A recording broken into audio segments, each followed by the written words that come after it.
boleh. Itu. Ya.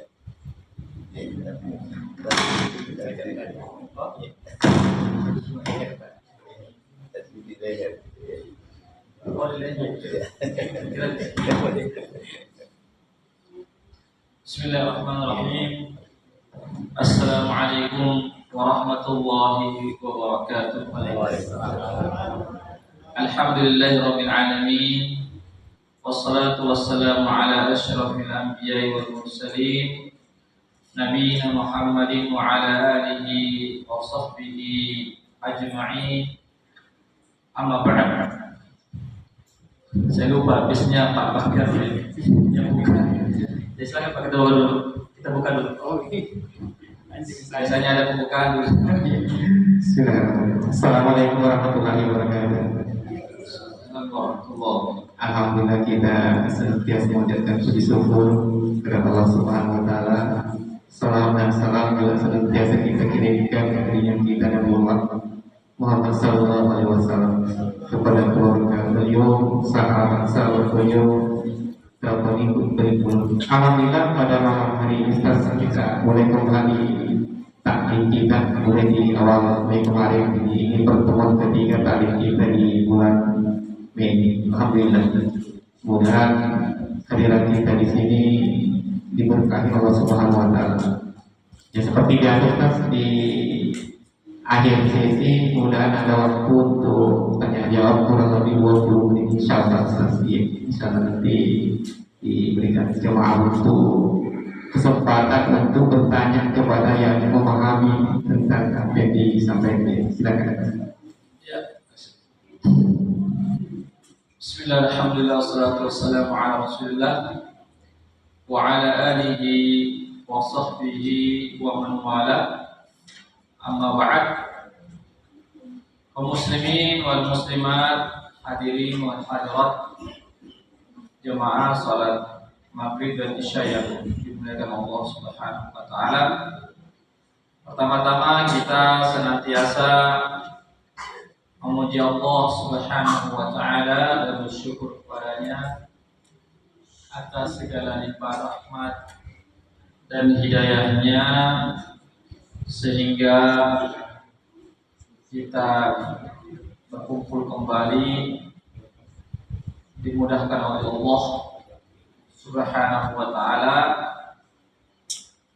melaksanakan kewajiban kita salat maghrib secara berjamaah yang dirangkaikan dengan ta'lim kita pada malam hari ini insyaallah.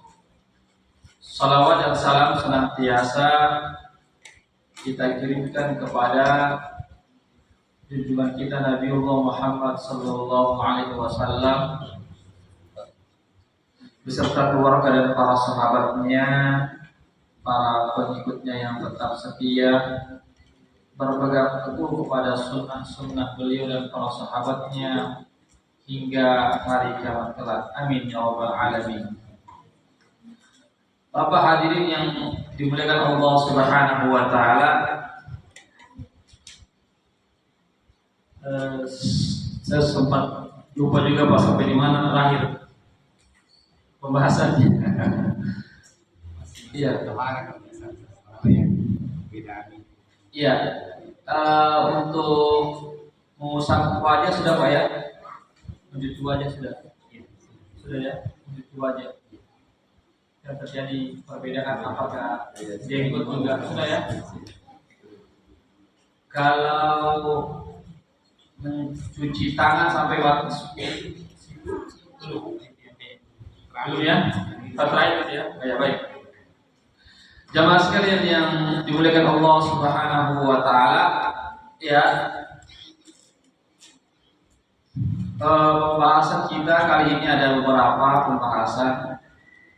Ya, diantaranya adalah mencuci tangan sampai siku. Ya, mencuci tangan sampai siku. Tangan sampai siku. Itu terjadi perbedaan pendapat para ulama dalam masalah ini menurut jumhur ulama, sebagian besar para ulama berpendapat wajib mencuci tangan sampai siku. Ya, wajib. Ya. Itu berdasarkan pendapat jumhur ulama atau sebagian besar para ulama. Sedangkan sebagian ulama atau sebagian kecil dari ulama mengatakan bahwasanya mencuci tangan sampai terkena siku itu hukumnya tidak wajib. Hukumnya tidak wajib. Ya, jadi di sini ada perbedaan pendapat para ulama dalam masalah ini. Ya, ada yang mewajibkan, ada yang tidak mewajibkan. Apa sebab perbedaan pendapat pada masalah ini? Yaitu ada dua sebab. Yang pertama adalah tentang makna atau arti ilah dalam bahasa Arab. Kan disebutkan dalam surah Al-Maidah ayat 6, ya, wa aydiyakum ilal maraq waqsilu wujuhakum wa aydiyakum ilal marafiq. Ya, cucilah wajah-wajah kalian dan tangan-tangan kalian sampai siku. Ya. Jadi kata-kata sampai itu ada dua pengertian para ulama. Ada mengatakan sampai artinya tidak kena, ya, sebelum siku. Sama seperti misalnya kalau kita berpuasa kan ada ayatnya itu, ya, disebutkan dalam surah Al-Baqarah, ya, yang berarti wa atimmus syiyama ilal lail. Kata-kata ila itu, sempurnakanlah puasamu sampai malam. Sekarang saya bertanya, itu puasa sampai malam atau sampai maghrib saja? Maghrib saja kan? Bahkan ketika sudah terbenam matahari, di situ kita sudah bisa berbuka. Ya, artinya kalau sudah terbenam matahari berarti itu masuk waktu malam. Ya, jadi tidak ada orang berpuasa sampai jam 7. Ya, anggaplah misalnya maghrib sekarang ini, ya, anggaplah maghrib sekarang ini jam 6:10 misalnya azannya. Ya, jadi pas sudah 6:10 orang sudah bisa berbuka, tidak mesti harus 6:20, 6:15, ya. Karena 6:10, 15, 20, 30 itu kan malam, ya. Tapi tidak ada orang berpuasa seperti itu. Sama juga ini kata-kata ilah, artinya kalau sudah sampai di sini cukup, meskipun tidak sampai kena semua di sini sikunya. Ya. Ya, jadi kata-kata ilah itu ada dua pengertian. Ya. Ada yang berarti ilah sampai, ya, artinya tidak kena semua sikunya. Ada pengertian lain, ya, siku itu juga kan kena semuanya. Ya, itu ada dua pengertian. Yang kedua, perbedaan yang kedua adalah yaitu tangan. Tangan itu dalam bahasa Arab itu ada 3 pengertian. Tangan itu ada cuma dikatakan telapak tangan ini dikatakan tangan. Itu satu.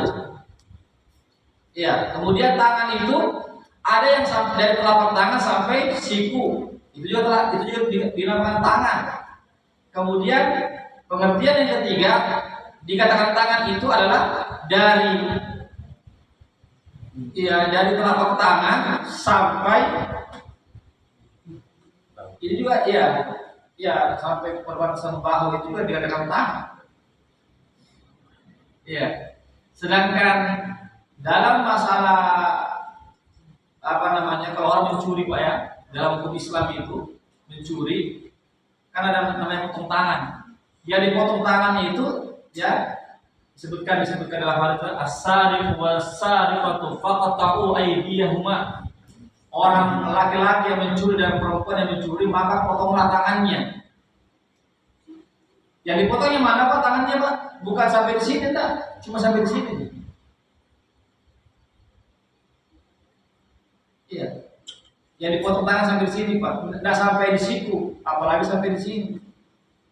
Ya jadi kesimpulannya adalah ya kan di sini ada disebutkan bahwasanya cucilah tanganmu ya sampai siku. Ya, di sini kata-kata tangan ya ulama berbeda pendapat dalam masalah ini. Ada yang mengatakan tangan sampai telapak tangan saja, yang kedua tangan sampai di siku, yang ketiga sampai di pundak ya atau di bahu itu. Itu sebab perbedaan pendapat dalam masalah ini. Jamaah sekalian yang dimuliakan Allah Subhanahu wa ta'ala. Tapi ada jumhur ulama yang mengatakan dia wajib. Jamaah sekalian, itu mereka juga berdalil dengan hadis Rasulullah SAW. Ya, hadis yang diriwayatkan oleh Imam Muslim dari Abu Hurairah. Ya, bahwasanya Rasulullah SAW ya jemaah sekalian dari Abu Hurairah yang mengatakan ghassala yadahu al-yumna hatta asra bil adud tsumma al-yusra kadzalik dan seterusnya. Kemudian Abu Hurairah mengatakan hakadha raaitu Rasulullah sallallahu alaihi wasallam yatawadda. Ini hadis sahih yang diriwayatkan oleh Imam Muslim. Bahwasanya Abu Hurairah pernah dia berwudu ya di hadapan para sahabat ya, beliau mencuci tangan kanannya sampai melewati apa namanya sikunya. Ya, sikunya dilewati Pak ya, beli sampai sini lah. Artinya sikunya terkena. Ya, begitu juga yang kiri juga terkena sikunya, bahkan melewati sikunya. Kemudian setelah itu beliau mengatakan, ya demikianlah saya ya melihat Rasulullah SAW berwudu dengan cara begitu. Ya, berwudu dengan cara begini, ya, artinya sampai kena. Jadi berdasarkan daripada hadis ini menunjukkan bahwasanya siku itu mesti kena, wajib dikenakan. Karena apa? Karena Nabi berwudu kena, bahkan lewat sampai dilewati ini siku ini. Ya, dilewati di siku. Ini jamaah sekalian yang dimuliakan Allah Subhanahu wa ta'ala. Jadi kesimpulannya adalah tentang mencuci tangan sampai siku itu terjadi perbedaan pendapat para ulama. Jumhur ulama atau mayoritas ulama atau sebagian besar ulama mengatakan wajib. Artinya kalau tidak kena tidak sah, itu maksudnya. Ya, kalau kita berwudu cuma sampai di sini saja, ya tidak dilewati ini, ya tidak sempurna dikenakan ini siku, maka tidak sah kita punya. Tapi kalau untuk sebagian pendapat ulama, ya sebagian kecil dari mereka mengatakan tetap sah, tetap sah, ya jamaah sekalian yang dimuliakan Allah Subhanahu wa ta'ala. Sebagaimana tadi yang saya sebutkan tentang sebab terjadi perbedaan pendapat para ulama. Kemudian hadirin yang dimuliakan Allah Subhanahu wa ta'ala, yang berikutnya adalah mengusap kepala. Ya. Jadi mengusap kepala itu hukumnya wajib karena berdasarkan surah Al-Maidah ayat 6. wamsahu biruusikum, ya. Allah mengatakan wamsahu biruusikum, artinya usaplah kepala-kepala kalian. Hanya saja ulama berbeda pendapat ya tentang ukuran kepala yang wajib kena basuhan, kena usapan. Apakah seluruh kepala? Ya, apakah sebagiannya saja atau bagaimana? Ya, di sini menurut pendapat Imam Malik wajib seluruh kepala kena. Jadi kepala kita harus kena semua.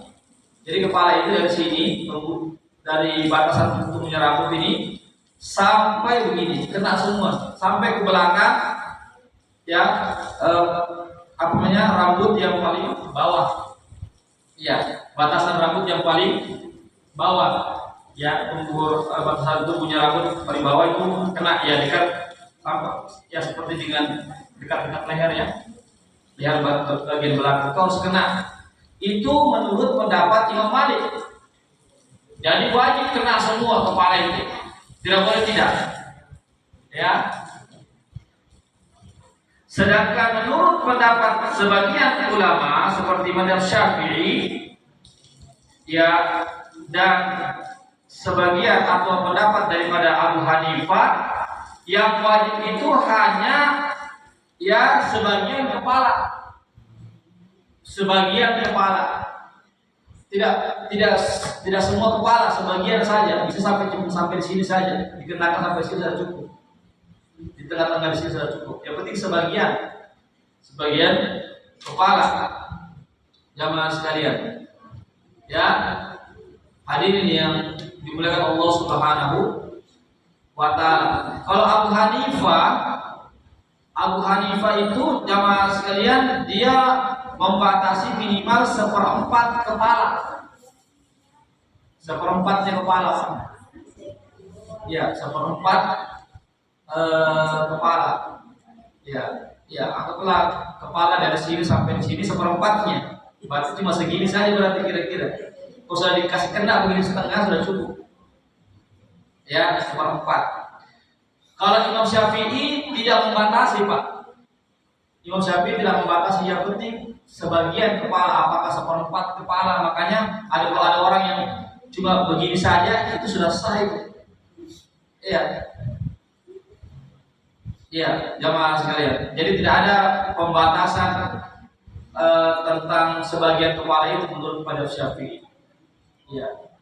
Jadi itu, Pak, ya. Jadi tentang perbedaan mengusap kepala itu sudah terjadi di zaman ya para ulama terdahulu, jamaah sekalian. Yang apa sebabnya? Ya, apa sebab jamaah sekalian mereka berbeda pendapat? Itu sebabnya adalah kata dari huruf ba dalam bahasa Arab.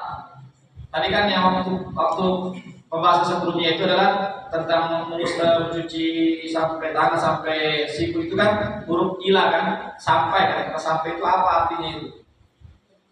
Sedangkan ini huruf ba, karena disebutkan dalam ayat itu surah Al-Maidah 6, wamsahu biruusikum. Kata-kata ba itu, Pak. Jadi bahasa Arab luas sekali, jamaah kalian. Meskipun satu huruf itu ulama berbeda pendapat, Pak. Iya. Wamsahu biruusikum itu huruf ba dalam bahasa Arab, Pak. Itu bisa berarti menempel. Jadi yang mengatakan dia wajib seluruh kepala itu maksudnya ditempel, itu kita punya usapan. Ditempel begini. Bukan cuma sekedar begini saya, tapi ditempel. Itu artinya ba. Itu artinya bapak yang menempel. Artinya kita mengusap betul-betul, kita tempel, kita punya tangan di kepala kita. Bukan cuma sekedar begini saja, tapi ditempel begini. Ditempel. Kan ditempel kan? Bukan cuma begini. Ini namanya mengusap rambut namanya. Tapi ini ditempel lagi di kepala. Tempel. Itu kata-kata huruf ba. Tapi ba juga memiliki arti sebagian. Iya, sebagian Pak. Ya, kalau kita pelajari bahasa Arab tuh Pak, ba juga sebagian. Berarti wamsahu bi ru'usikum, berarti yang mengatakan sebagian, ba berarti sebagian, berarti usaplah sebagian kepala.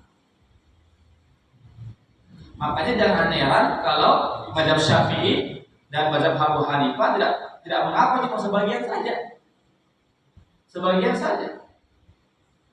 Contoh misalnya ini dalam bahasa Arab ya, akhastu bi saubaihi wa bi 'adlihi. Ini akhastu bi saubaihi. Ya, bi saubihi wa bi 'adlihi. Ini kan kata ba. Artinya saya mengambil bi saubihi. Ya, artinya saya menarik bi artinya sebagian bajumu. Tidak mungkin semuanya diambil. Ya, seperti misalnya saya pegang bajunya Pak Bastia, saya tarik, apa semuanya? Enggak kan? Paling ujungnya saja. Tapi saya katakan akhastu bi saubihi, artinya saya menarik bajunya. Tidak mungkin saya tarik semua bajunya Pak Bastia. Iya, paling cuma ujung-ujungnya saja misalnya. Makanya jangan heran kalau mazhab Syafi'i mengatakan ketika dipusat saja ubun-ubun sudah sah di situ. Karena kata-kata ba itu artinya sebagian. Artinya sebagian itu bukan setengah ya. Kata-kata sebagian itu Pak bukan setengah, itu beda. Ya, sebagian itu bisa setengah, bisa seperempat, bisa sepertiga. Itu sebagian. Jamaah sekalian, jangan diartikan kalau sebagian itu setengah, tidak. Ya, oleh karena itu menurut mazhab Abu Hanifah seperempat kepala pun sah, meskipun tidak sampai setengahnya. Anggaplah ini setengah kepala ya. Ya, di setengahnya. Kalau sampai sini full, ya sampai di sini. Berarti kalau ada mengusap cuma sampai di sini saja, belum sampai di sini, itu sudah seperempat kan? Seperempat kepala, berarti sah. Menurut mazhab Abu Hanifah. Kalau Syafi'i lebih rendah lagi, meskipun belum sampai seperempat, meskipun cuma ujung-ujung sini saja, ubun-ubun ini ubun-ubun ini. Iya, jamaah sekalian. Jadi fikih ini luas perbedaannya. Dan ini sudah terjadi di zaman dahulu. Jadi kita tidak bisa sampai kita marah-marahan sih, sampai kita berdebat sampai kita membuat pecah kita punya hati kita, karena ulama sudah ada sebagai zaman dahulu perbedaan. Demikian jemaah sekalian dimuliakan Allah Subhanahu wa taala. Apa juga dalilnya sampai mereka juga Syafi'i dan Abu Hanifah dan ulama yang lainnya juga mengatakan tidak mengapa sebagian kepala, karena Nabi pernah disebutkan ini ya, ini hadis sahih riwayat Muslim. Anna Nabiyya alaihi salatu wassalam tawadda famasa bi nasiyati wa 'ala al-imamah. Nabi itu pernah berwudu dengan mengusap ubun-ubunnya dan mengusap surbannya. Ya. Jadi begini, anggap ini surban Nabi ya, diangkat sedikit begini. Jadi Nabi usap ini sedikit, kemudian sebagiannya sorbannya. Dari sinilah sehingga mazhab Syafi'i mengatakan boleh mengusap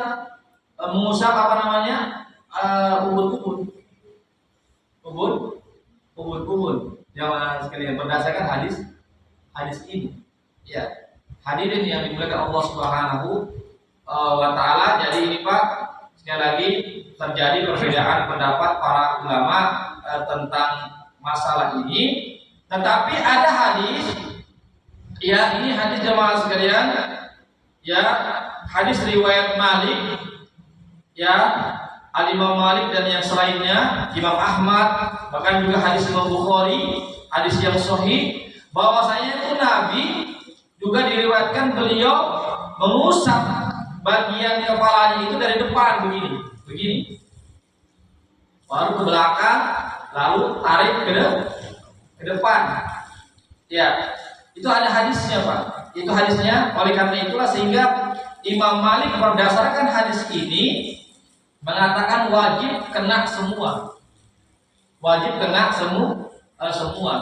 Sedangkan Imam Syafi'i dan Abu Hanifah ya mengatakan tidak wajib. Ya, tidak wajib kena semua. Tidak wajib. Jadi bedakan Pak antara wajib dengan tidak wajib. Ya. Kalau wajib berarti tidak sah wudhunya kalau cuma sebagian saja. Tapi yang mengatakan tidak wajib maka tetap sah seandainya cuma kena ujung saja atau sepertiga kepalanya atau seperempat kepalanya. Jamaah sekalian yang dimuliakan Allah Subhanahu wa ta'ala. Kemudian hadirin yang berikutnya adalah yaitu mengusap surban. Ya, tapi ini hanya khusus surban saja bukan songkok. Itu beda Pak antara surban dan songkok. Begini. Kalau songkok mudah dilepas-lepas. Kalau surban itu Pak dililit lagi. Ya, jadi butuh proses. Sekarang pertanyaannya adalah bolehkah kita saat ini kita memakai sorban yang dililit di kepala itu beberapa lilitan itu sebagaimana Nabi biasa pakai, apakah boleh mengusap sorban? Tidak perlu kita tanggalkan sorban. Ya, ini jamaah sekalian terjadi perbedaan pendapat para ulama juga masalah itu. Ya, di sini sebagian ulama seperti Imam Ahmad bin Hambal dan yang selainnya mengatakan boleh mengusap sorban. Iya, jadi serban itu ya begini, tinggal begini, anggap di serban ya, tinggal tangan kita basah, begini saja. Iya, begitu. Dia serban, ya, jadi tidak perlu dilepaskan itu serban, ya baru diusap kepala. Kemudian pendapat yang berikutnya adalah pendapat Imam Malik dan Syafi'i dan Abu Hanifah. Abu Hanifah mengatakan tidak boleh mengusap serban.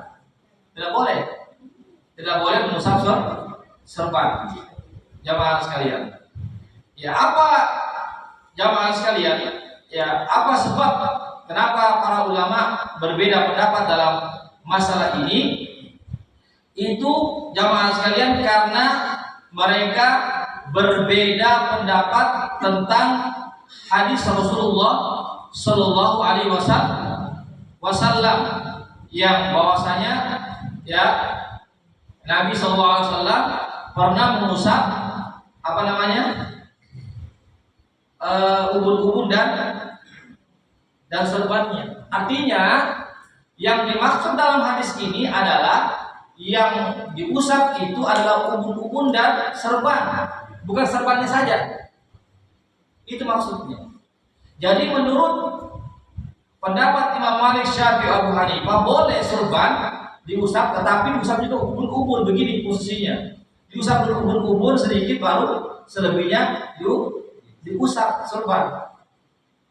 Ya, diusap serban.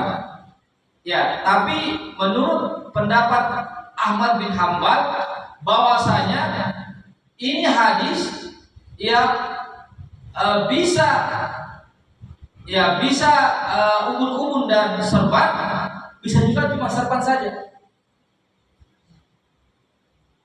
Bisa juga serban saja yang diusap, tidak mesti harus bersamaan dengan ubun-ubun. Jamaah sekalian yang dimuliakan Allah Subhanahu wa ta'ala. Hadirin ya, itu tadi pembahasan tentang masalah mengusap surban. Kemudian yang terakhir karena kita sudah menjawab adalah mengusap telinga.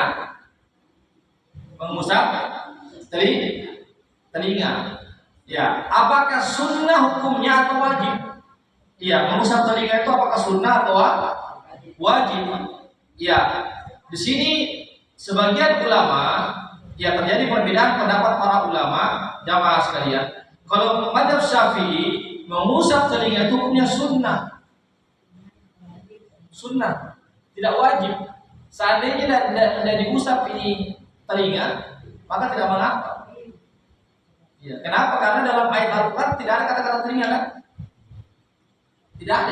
Yang ada wamsahu biruusikum, usaplah kepala dan telinga, Pak. Dalam ayat surah Al-Maidah ayat 6 itu. Ya. Oleh karena itu menurut mazhab Syafi'i, mengusap telinga itu hukumnya sunnah, tidak wajib. Tapi menurut sebagian ulama atau sebagian besar ulama seperti pendapatnya Imam Malik, pendapatnya Abu Hanifah dan yang selainnya, hukumnya wajib. Harus kena, kalau tidak kena tidak sah wudhunya. Kalau Imam Syafi'i ya tetap sah karena sunnah saja hukumnya, tidak wajib. Jamaah sekalian. Apa sebab perbedaannya? Sebab perbedaan itu tadi karena dalam ayat tidak ada kata-kata wamsahu biruusikum wa udhunaikum, tidak ada. Usaplah kepalamu dan telingamu, tidak ada kan? Wamsahu biruusikum, usaplah kepalamu lalu cucilah kaki. Itu saya disebutkan dalam tidak ada. Oleh karena itulah sehingga karena tidak ada ayatnya, ya sehingga betul Nabi itu betul bahwasanya beliau itu setiap berwudu selalu mengusap telinga. Cuma menurut mazhab Syafi'i itu hukumnya sunnah saja, tidak wajib. Iya, tidak wajib karena dalam ayat tidak ada. Ya sebagaimana yang saya sebutkan beberapa pertemuan yang lalu, berkumur-kumur kan, sama beristinsyak, ya berkumur-kumur dan menghirup air ke dalam hidung itu dari dalam ayat kan. Sudah saya jelaskan pertemuan yang lalu. Oleh karena itu menurut sebagian pendapat ulama, ya dalam mazhab Syafi'i juga, bahwasanya hukumnya sunnah karena tidak ada disebutkan dalam ayat itu. Yang ada cuma adalah idza kuntum ila sholati faqsilu wujuhakum. Apabila kalian hendak melaksanakan sholat, maka hendaklah cucilah muka kalian. Tidak ada disebutkan cucilah, berkumur-kumurlah kamu, hiruplah air ke hidung. Tidak ada. Yang ada cuma cucilah wajahmu. Oleh karena itulah ulama berbeda pendapat tentang mencuci mulut dan hidung itu, artinya berkumur-kumur dan menghirup itu. Ya, menurut mazhab Syafi'i itu cuma sunnah saja. Seandainya orang berwudu tidak berkumur, seandainya kita berwudu tidak menghirup air ke dalam hidung, maka wudunya sah karena sunnah. Kenapa sunnah? Karena tidak terdapat dalam ayat. Ya. Adapun hadis benar, Nabi itu disebutkan dalam hadis setiap beliau berwudu selalu berkumur-kumur, selalu beliau menghirup air ke hidungnya. Tapi menurut mazhab Syafi'i bahwasanya itu cuma sunnah saja, tidak wajib, tidak wajib. Ya, tapi sebagian ulama mengatakan tetap wajib karena Nabi yang mencontohkan, nanti Nabi yang menjelaskan, artinya penambahan penjelasan dari Nabi bahwasanya mulut dan hidung itu bagian dari wajah, itu maksudnya. Ya, itulah termasuk juga dalam masalah telinga ini, jamaah sekalian. Ya, hadirin, tapi sekali lagi saya katakan ya sebaiknya kalau kita mengambil pendapat yang hati-hati, kita mengatakan wajib karena mengusap telinga kan tidak sulit, ya. Jadi maksud telinga itu satu kali jalan kan begini saja, ya langsung begini saja kan sekali. Jadi ini jadi telunjuk masuk ke dalam lubang, kemudian ibu jari mengusap telinga bagian belakang begini. Sudah. Adapun yang ini tidak wajib ini dibersih-bersihkan, ini tidak wajib, Pak. Tidak wajib. Yang wajib itu cuma masuk saya di lubang telinga, cek begini. Sudah. Tapi kalau kita mau juga gosok-gosok yang luka-luka ini juga boleh saja. Ini. Tapi kalau sudah masuk di lubang ini, karena itu dalam hadis disebutkan, ya Nabi itu memasukkan ibu jarinya ke lubang yang ini mengusap begini. Jadi tidak perlu digosok-gosok begini. Tapi kalau mau digosok-gosok juga tidak mengapa. Ya, cukup Pak ya. Ya, jadi di sini ada 3 ya, tidak salah ya kami jelaskan pembahasannya jamaah sekalian tentang perbedaan pendapat para ulama. Ya, silakan Pak. Barangkali ada ibu juga yang mau bertanya. Silakan. Ya, Pak Haji Agus.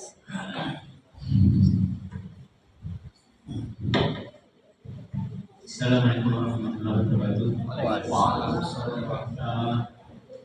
Kita kalau membahas masalah perbedaan mazhab itu kadang-kadang membuat kita bingung sendiri karena satu mazhab dengan yang lain mazhab itu berbeda.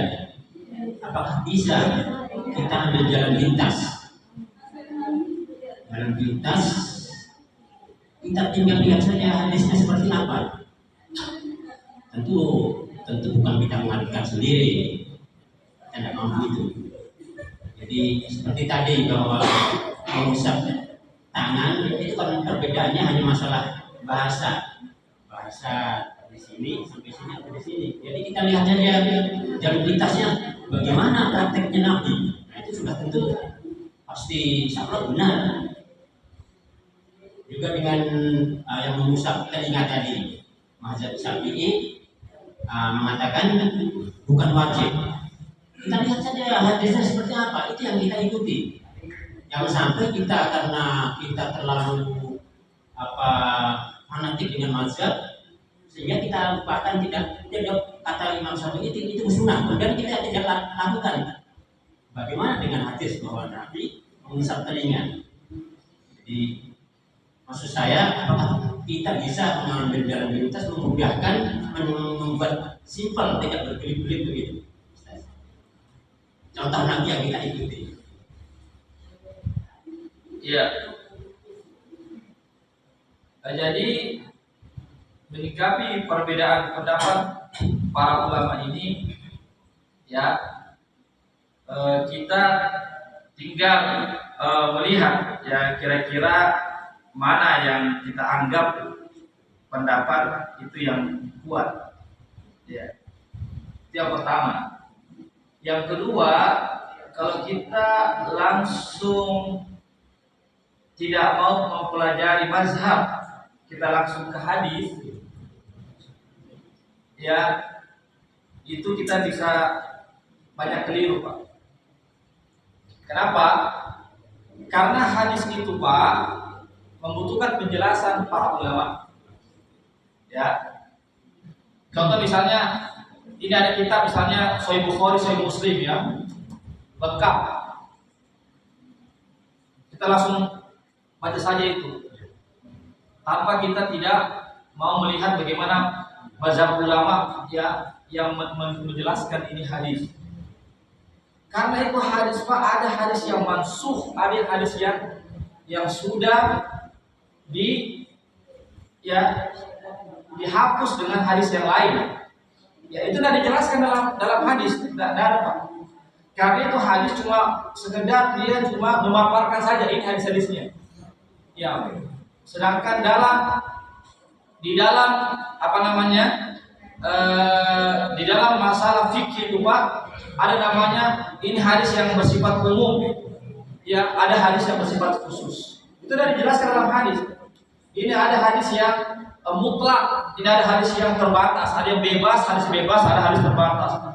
Ada hadis yang hukumnya sudah dihapus, ada hadis yang itu semua didapatkan nanti di kitab-kitab fikih, Pak. Ya, karena ulama yang mengetahui ini hadis-hadis yang artinya yang dimaksud ini adalah begini. Ya.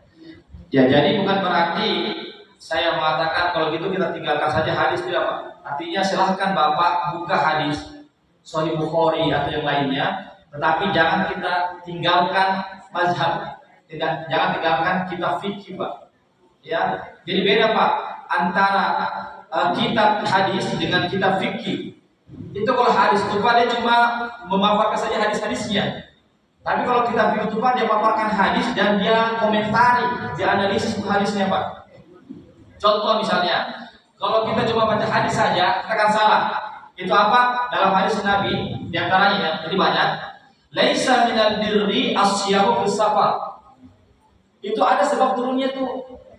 Di kitab hadis itu ada dijelaskan sababun nuzul. Di kitab fikih dijelaskan, Pak.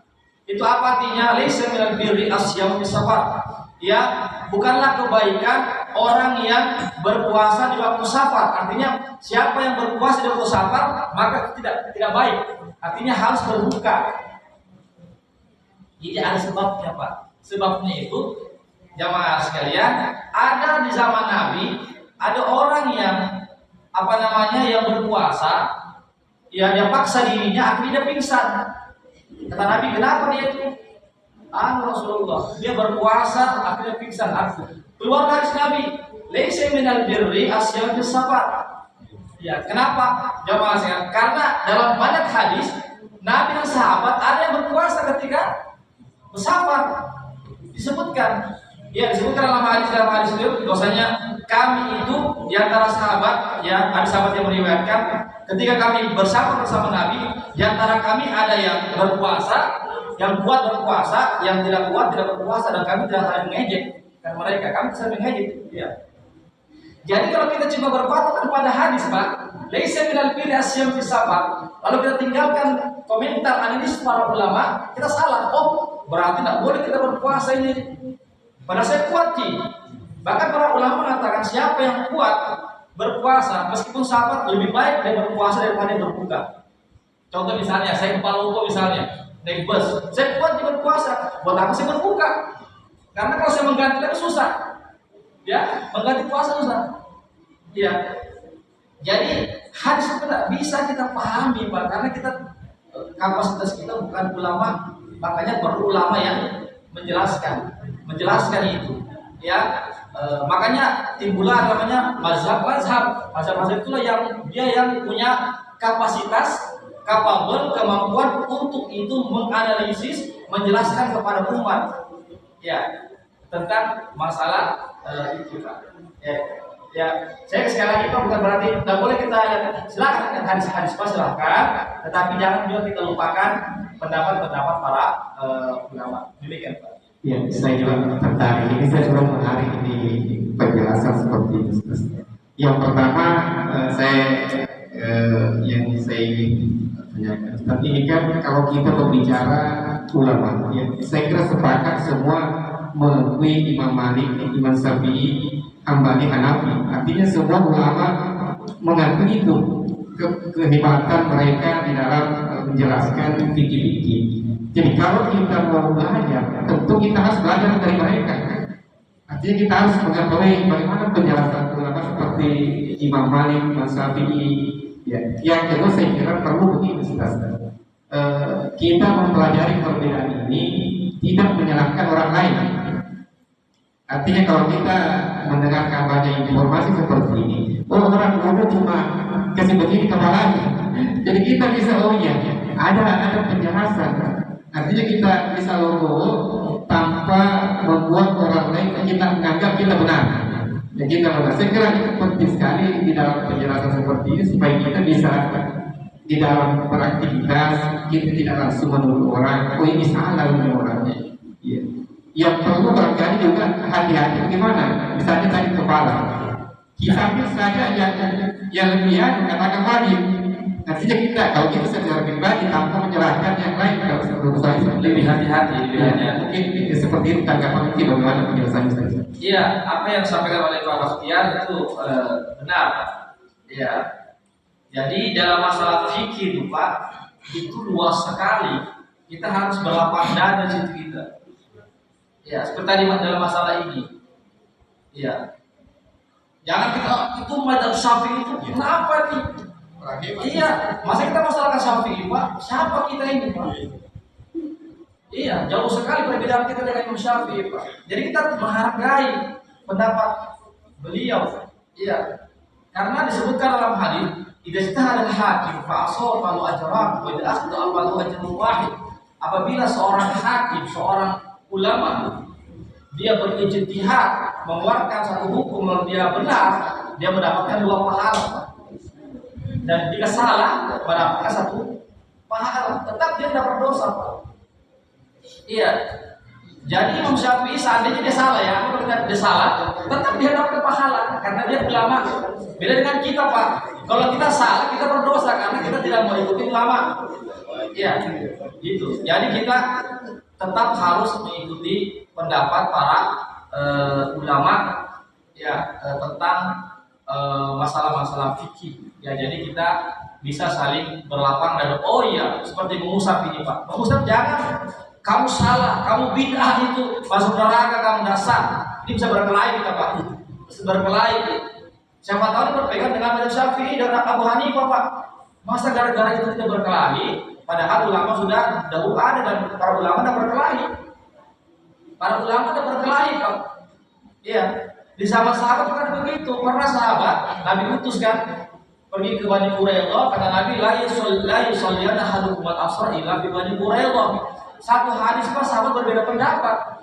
Iya. Ada yang sholat di jalan karena sudah masuk waktunya, ada yang sudah habis waktunya pas sholat isya, pas sholat asar. Satu hadis Pak, karena kata Nabi janganlah sekali-kali kalian sholat asar kecuali di Bani Quraidah. Tapi ini sahabat berbeda pendapat, pas satu hadis juga interpretasi. Akhirnya mengaruh kepada Nabi dan Nabi tidak ada menyalahkan. Nabi membenarkan semua. Nabi benarkan semua. Meskipun yang paling benar itu adalah yang sholat asarnya di tengah jalan karena sudah masuk waktunya. Ya, tapi Nabi tetap benarkan itu yang salah itu. Karena apa? Karena dia sudah berijtihad, ya.